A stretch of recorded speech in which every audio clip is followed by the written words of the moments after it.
Elaine Thompson, HERAH, Shelly and Fraser Pryce, or Shericka Jackson? Wow. Who do you think will win the women's 100-meter finals in Eugene, Oregon? Welcome back to the channel, people. Welcome back to the channel.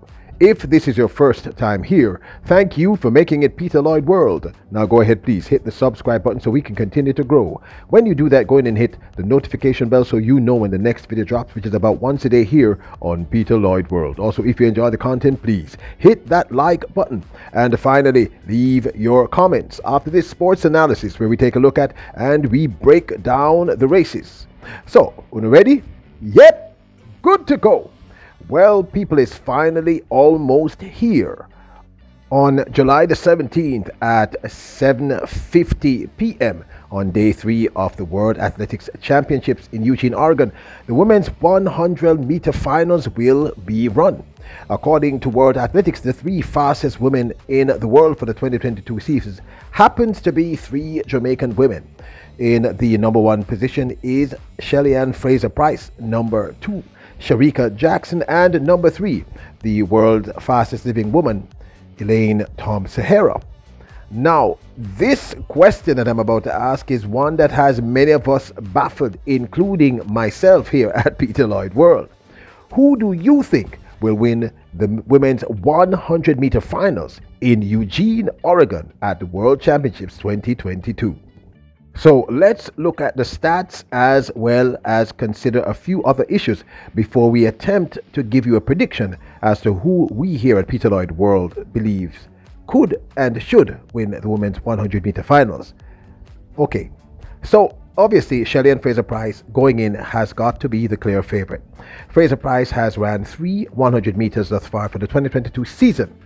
In the first 2, Cape Kenya Classic and the Paris Diamond League, she happened to run the world leading time of 10.67 seconds. Then in the heats of the women's 100 meters at the national championship, Fraser Pryce won in an astounding time of 10.70 seconds, remaining for the 3rd time below that amazing sub 10.7 mark, which is a remarkable accomplishment. Let's take a look.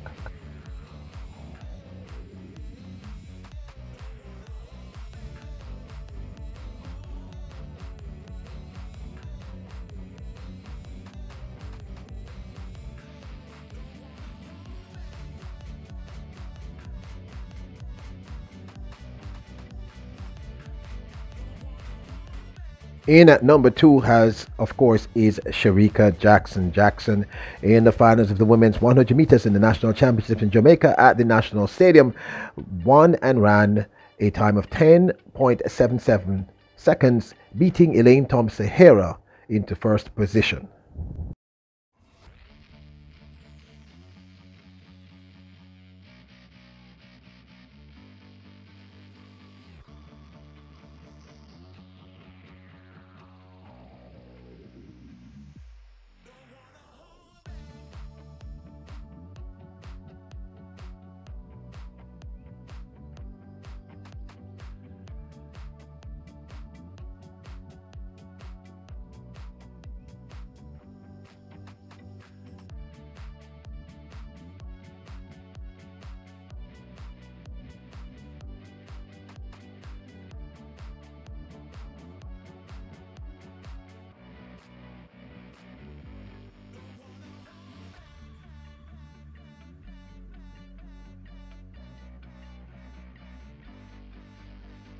Then, of course, at the number 3 spot for the 2022 season over the women's 100 meters is the world's fastest woman alive or living. That is, of course, Elaine Thompson, HERAH. HERAH ran her best so far for the 2022 season at the Prefontaine Classic in Eugene, Oregon earlier this year, running a time of 10.79 to win.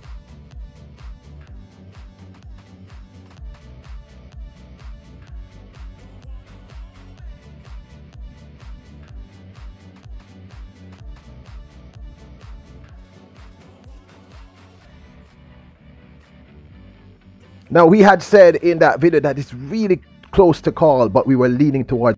Now, of course, this is just my 2 cents. So let's discuss the fastest so far in the world, Shelly and Fraser Pryce. Now, Fraser Pryce has ran 3 remarkable times thus far for the 2022 season, as I stated earlier: 10.67, 10.67, and 10.70. She's the only athlete who has run sub 10.7 thus far for the 2022 season. Now, her team and herself stated earlier that they would be preserving her legs because she's 35 years of age, and they wanted to ensure that she only ran the amount of races she needed to. She has literally people only ran 3 public 100 meters. So her legs are fresh.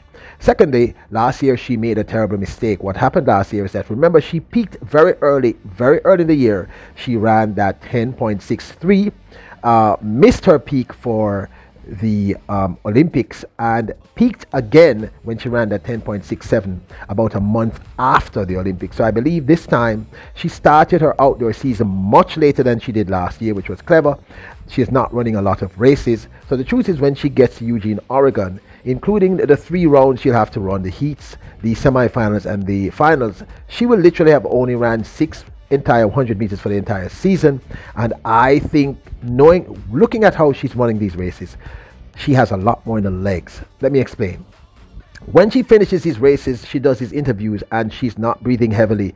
I'm not saying she's not running hard, but she has a whole lot more in the gas tank. Secondarily, she has had no one to push her. She has not run against Elaine Thompson, HERAH, who I think is really the only person who can push her. So therefore, she has a lot more left in the legs. 2, let's look at Shericka Jackson. Now, Shericka Jackson started running the 100 seriously last year. In 1 year, she has made tremendous progress, but there's 2 things that one has to state about Shericka Jackson. Now, obviously, she has improved her start.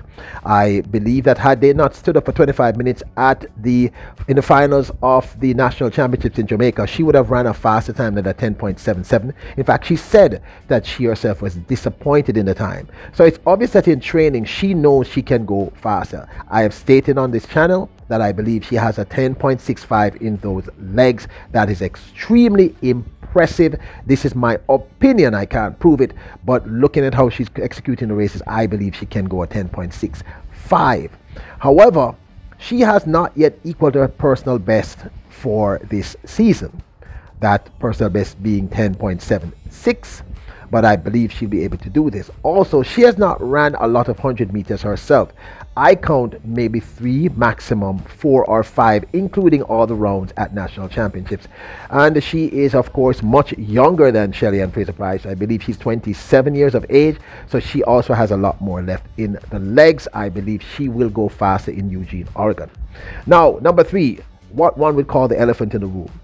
Now, people keep saying that they're worried about Elaine Thompson here, and I don't understand why. She's been running consistently sub-11s all season long. My only problem with her is that she's been I think of all the girls, of all the 3, she has ran the most 100 meters thus far. But she's been running some good times. And when she ran that 10.79 in Eugene, Oregon, it was very cold, very chilly, very rainy. So she still ran a very good time given the conditions there. I also think had she not been standing around for 25 minutes in the championships finals in the women's 100 meters, she would have ran a much faster time than the 10.89. It impacted both herself and Shericka Jackson. Now, the second thing that one has to remember is that she tends to peak at the absolutely perfect time, which she did last year. Now, of course, what's missing from this equation is there is no Stephen Francis in this instance. However, I am not necessarily worried because she's still running some very impressive times. 10.79 is very impressive, and I don't get the impression that she has actually really pushed herself so far because she's not been in a race beside Shelly and Fraser Pryce. So, in my humble opinion, this one is really hard to call. The statistics, and you know we follow the statistics here, says that Shelly and Fraser Pryce is the clear favorite to win. Shericka Jackson is a little less experienced, and we also know that Elaine Thompson HERAH tends to get busy at the right time. I do not believe we've seen the best of Elaine Thompson HERAH, not even close. But I also don't believe that we've seen the best of either Shelly or Shericka Jackson. However, if one adds the sprint history of Shelly and Fraser Pryce for the 100 meters, as well as the sprint history of Elaine Thompson HERAH, I would give both these ladies the edge over Shericka Jackson to win the gold medal in this instance. Now, I'm not counting out Shericka Jackson, but I'm saying all that we have just considered and discussed. Once you throw in Elaine's experience and Shelly Ann's experience in the sprints, they've been doing this a lot longer than a Shericka Jackson. I believe that they have the edge. Now, I concede that Shericka Jackson does have Frano, the great Frano, in her camp. Not just Frano, but her actual coach, who is doing a brilliant job for her, which I think is. This, of course, is Paul Francis. Paul Francis has been doing a great job. I am saying that I am thinking if Elaine is injury-free, if Shelly remains injury-free, I think the 100-meter finals will be down to these two ladies. It was going to be who's going to want it the most on the day. If Elaine peaks the time that she would normally peak, she's going to be on fire. But given how Shelly and Fraser Pryce has been running, and like I said, both of these ladies look to me, and this is a huge thing to state, that they both have sub 10.60 in their legs, which means we are going into world record territory. Not knocking Shericka Jackson. I believe she is still a threat. However, this is just my 2 cents. Here's hoping that the conditions at Eugene, Oregon will be warm and perfect, and the wind would be just about a plus 1.2, 1.6, gently pushing these ladies forward to give us a possible world record run in Eugene, Oregon. I'd love to know your thoughts. Now, don't forget to hit the subscribe button, hit the notification bell, hit the like button if you enjoyed the video. Leave your thoughts, your royals, kings and queens. Bless up!